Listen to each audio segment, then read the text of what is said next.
அரசி, நம்மளுடைய காட்டுல தினமும் மழை பெஞ்சுக்கிட்டு இருக்கு. அதனால எல்லா மிருகங்களும் பாதிக்கப்படுது. இதுக்கு நீங்க தான் ஒரு நல்ல வழியை காட்டணும்.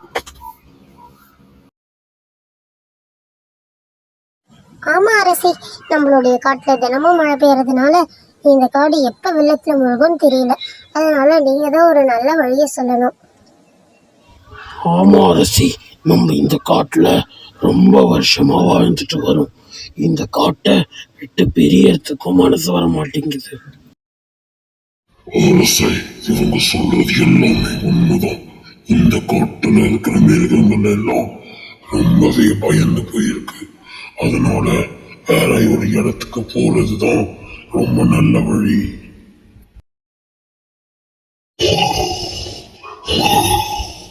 நீங்க சொல்றதுனால நான் உங்க எல்லாரையும் இந்த காட்டை விட்டு பக்கத்து காட்டுக்கு கூட்டிட்டு போறேன். எல்லாரையும் பின்னாடியே வாங்க.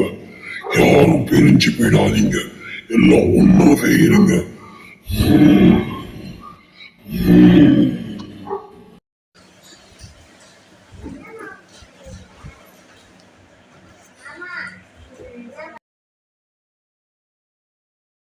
நண்பர்கள், ஓய்வெடுத்தது போதும். வாங்க, வெள்ளம் நம்மள சூழ்ந்துகிட்டே இருக்கு. சீக்கிரம் இந்த இடத்தை விட்டு போகணும்.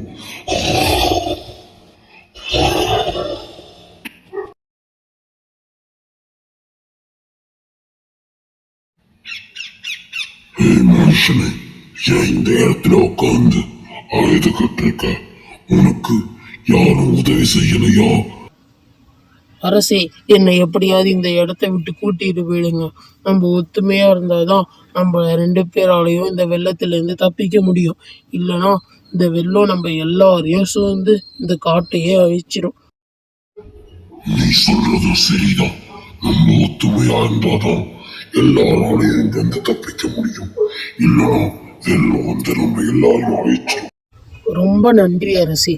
எனக்கு நீங்க உதவி செய்யறத நினைச்சா எனக்கு ரொம்ப சந்தோஷமா இருக்கு. ரொம்ப நன்றி.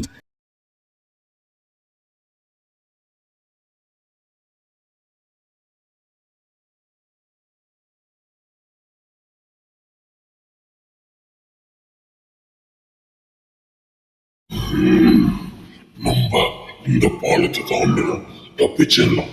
ஆனா இந்த பாலத்தை விவேகிக்கிறதுக்காக யாராலும் ஒருத்தர் போகணும். அரசே, நானே முதல்ல போறேன். ஏன்னா இந்த பாலம் வலிமையா இருக்கான்னு நானே இதை டெஸ்ட் பண்ணி காட்டுறேன். இல்லைன்னா நீங்க எல்லாரும் கீழே விழுந்துருவீங்க. அதனால நானே முதல்ல போறதுக்கு அனுமதி கொடுங்க.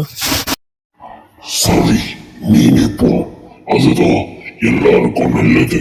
நீ மனுஷங்கிறதுனால சுலபமா அந்த இடத்துக்கு போயிடுவேன். அதனால சீக்கிரம் போ.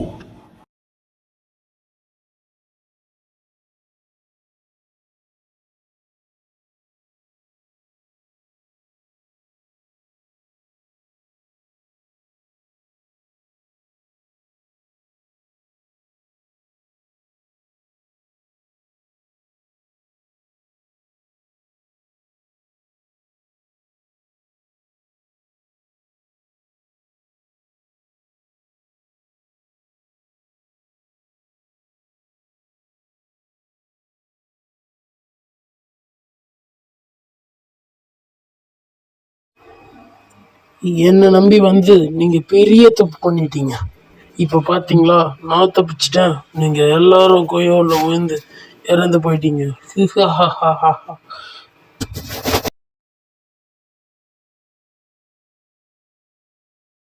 என்னது, அந்த சிங்கம் ஒரே ஒரு பாலத்தை தானே தாண்டணும்னு சொன்னாங்க. இப்ப இங்க இன்னொரு பள்ளத்தாக்கு இருக்கு. ஐயோ, நம்ம தப்பு பண்ணிட்டோம் போலயே.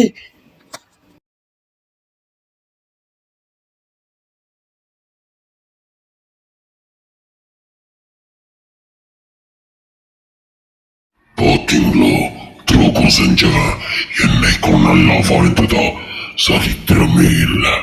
நம்ம நல்லது செஞ்சதுனால நமக்கும் நல்லது நடந்திருக்கு. அதனால இனி யாருக்கும் துரோகமும் தப்போ செய்யக்கூடாது.